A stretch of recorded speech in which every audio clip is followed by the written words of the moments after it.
Once again, I'm going to talk about where is perhaps the best place to move to, given the current state of affairs in the world. This, of course, is a very personal approach to where one moves to. I have chosen Portugal, or rather I chose Portugal 20 years ago. Would I choose it now? And what reasons do I bring to the front of the list when I choose a place to live? There is a lot to be said for choosing to live in a third world country. At the end of the 20th century, Portugal was undoubtedly a third world country.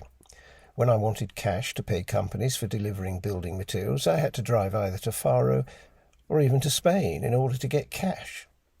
Half the time the ATMs didn't work. I hassled my local bank and they claimed they couldn't afford to pay for them to be online every day. They also had absurd rules which they backed up with utterly absurd arguments. Let me just tell you one such silly argument. I was building a house and I wanted €7,000 for some works and materials. I went to my Portuguese bank to release the cash. At the time, I had a dozen or so cards and 4 or 5 bank accounts and had well over £100,000 in cash available. I asked for the money and was told I couldn't have it. I asked to speak to the Visa agent and was passed the phone. I asked what the problem was. The charming lady said there was no problem. So I asked her why the bank would not okay my request. She said she didn't know, so I asked how much Visa would let me draw right now. The answer was £14,000. I put her back to the bank teller and insisted on withdrawing €7,000.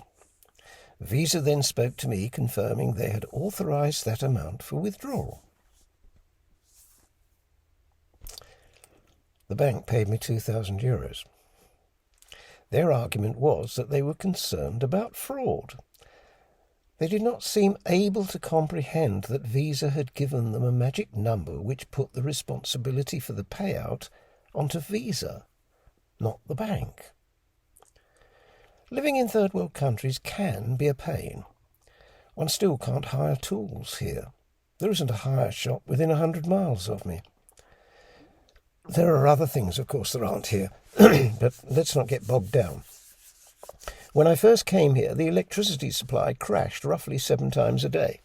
I remember sitting on a sofa for hours in Conforama in Olhão, the nearest proper furniture shop to me, living in Silves. There were half a dozen of us trying to pay for purchases, but the tills kept crashing due to power outages. 25 years ago, life here was nothing short of a nightmare.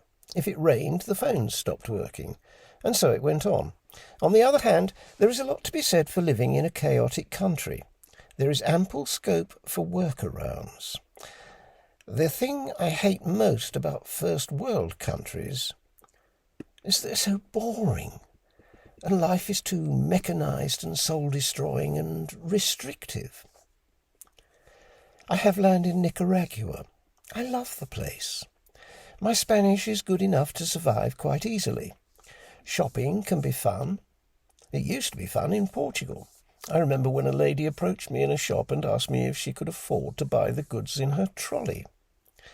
We selected a small area at the back of the shop, sat on the floor, and she emptied her trolley. I explained what all the items were as she couldn't read, and I counted up the cost. We then did some fiddling around to get cheaper goods, and in the end we worked out a take-home she could afford.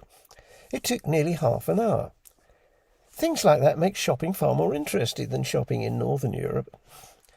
Catching a bus in Nicaragua is not just a matter of getting a bus to take you home. It's an experience in itself. People wander up and down the aisle trying to sell you things. People start arguments. Others are hassled onto the bus because something serious has just happened. Namely, a rival bus has just overtaken us. Wow, and that won't do. Get on, hurry! They're dragged up the stairs, the driver jerks in the clutch, the passengers lurch back in their seats, those in the aisle fall over, and off we go at a hell of a rate of knots chasing the rival bus. Luckily, that has to stop for passengers, and we roar past, horn blasting and passengers waving. I used to go to church every Sunday when I lived in Central America. Why? I don't believe any of the theocracy, but I did like the camaraderie in church. Halfway through a hymn, the organ stopped, and the church bells rang out, and everyone started laughing and smiling. The ladies kissed each other, the gents shook hands, clapped each other on the back, and all was joy and goodwill while the kids were playing with toys in the aisles. A priest there needs a strong singing voice and a pickup truck. The latter is to collect the band to play for the hymns. I could go on, but hopefully you get my point. And I haven't got to the reason for this story. Never mind. I'll pick up next week where I've just left off and try and make the real point. Remind me, I was going to talk about Albania. How we ended up in Nicaragua, I have no idea. Never mind. See you next week.